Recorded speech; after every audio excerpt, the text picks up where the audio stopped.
పరాభవనామ సంవత్సరంలో వృషభ రాశి వారికి ఆదాయం 5, వ్యయం 14, రాజ్యపూజ్యం 5, అవమానం 4.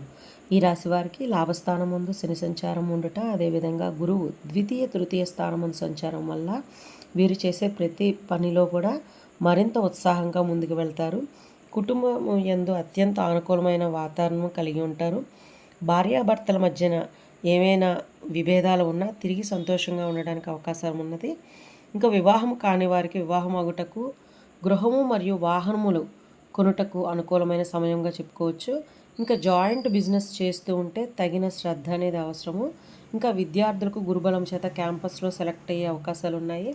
ఇంకా శనిగ్రహము అత్యంత అనుకూలం వల్ల విదేశంలో ఉద్యోగ ప్రయత్నం చేసేవారికి, అదేవిధంగా విదేశములలో చదువు కోసం ప్రయత్నించే వారికి అనుకూలంగా ఉన్నది. ఎవరితోనైనా సంభాషించేటప్పుడు శాంతంగా మాట్లాడడం అనే విషయాన్ని గుర్తుంచుకోవాలి. కొన్ని సందర్భాల్లో అపనిందలు పడవలసి వచ్చును, జాగ్రత్త అవసరం. ఇంకా వీరికి స్వల్పమైన అనారోగ్యములు, నేత్ర ఉదర సంబంధమైన అనారోగ్యములు కలగవచ్చును.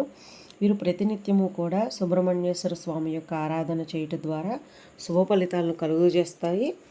స్వస్తి. చొప్పల్లి ఆంజనేయ సౌజన్య, విశాఖపట్నం.